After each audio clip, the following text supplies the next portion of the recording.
So if we turn to consumers, again, we said consumers are interested in 3 or 4 things, particularly price, quality, choice. We'll have to think about each of those here. So we take price, then obviously, if we talk about a pure monopoly, then what we're expecting is that prices are going to go up. There's no choice. So it's going to be higher than, say, in perfect competition. Probably higher than in monopolistic competition. Therefore, there's going to be a decrease in consumer surplus.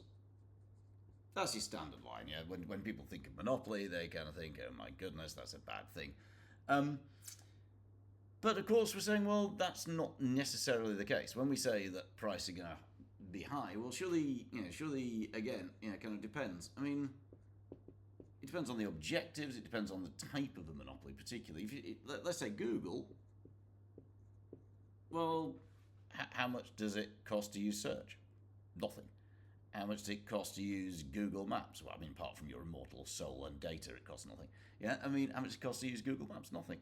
Google's providing, obviously Google generates income from other sources, but from the point of view of the consumer, it's kind of maps and search, Gmail, loads of other stuff. They're just free. You just get to use them. So although they're a monopoly, they're not necessarily exploiting their position. And also you can show this diagrammatically as well, because when you think about scale or alternatively dynamic efficiency, each of those could lead to a decrease in marginal cost and average cost. And a decrease in marginal cost could easily actually result in lower prices. So I'm going to make the diagram to make the diagram clear. I'm just going to miss off the average cost curve for the sake of argument. Because it just makes the diagram messy. Profit maximizing output is there. Q1 price is there. P1 well above the kind of allocatively efficient price. So you could argue that there's a loss of consumer surplus and so on and so forth. But if you have huge economies of scale, maybe that drives down marginal cost to MCT or dynamic efficiency or something. Now, the profit maximizing output, where MC equals MR, is here, Q2, giving you a price obviously lower than P1, but also lower even than the allocatively efficient point price output, the price that would have been delivered at the allocatively efficient output.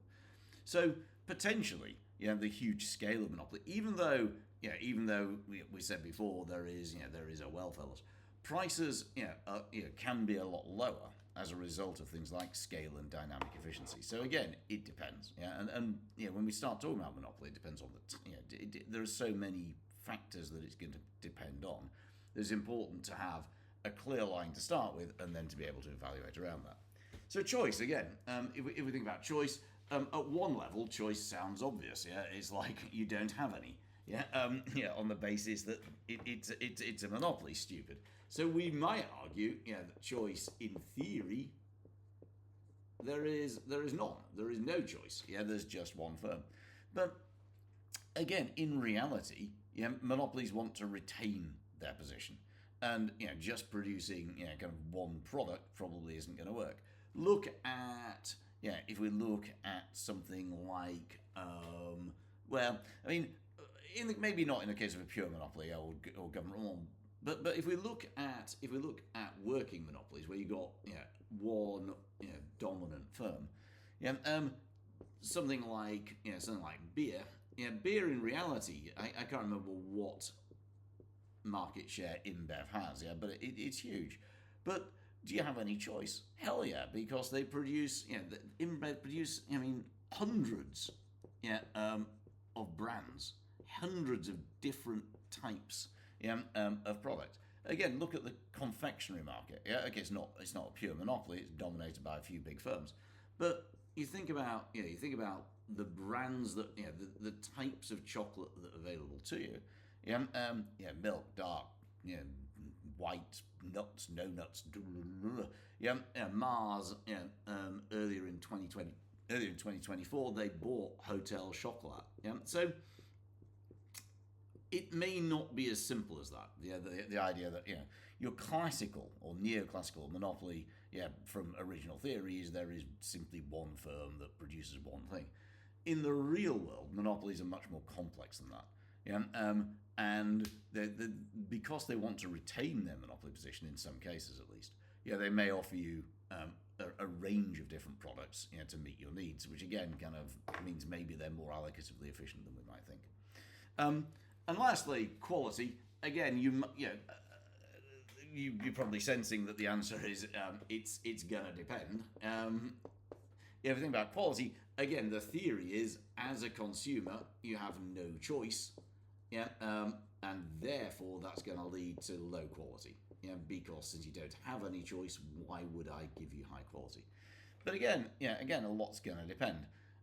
Where there's really no choice, where that's true, we can see examples, where in the case of water, you have no choice, the water companies, and we know there's huge problems with sewerage, you can't express your disapproval of them chucking kind of crap into rivers because you can't change your water supply, or rail. Again, kind of late, low quality food. Those are the stereotypes of the rail industry, because again, there's one company runs a particular route, so you don't have any meaningful choice. But there are other sectors where that's where that's clearly not the case. If you take product, take again, I sound like a fanboy here, but you take Google, the products they offer you are really high quality.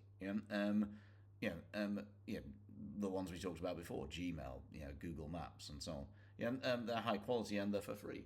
Amazon, massively convenient, massively convenient service. And an innovative firm as well that kind of it doesn't just deliver stuff anymore, as you know. It's got web hosting, it's got music, it's got streaming and so on. So is quality really going to be low? It depends. If there are firms that I mean, again, it may come down to contestability, whether there are barriers to entry and exit. But if they fear that in the long term, maybe somebody's going to come along and take their toys away, then they may be more likely to deliver a range of well-priced, high-quality products. So from a consumer point of view, it depends.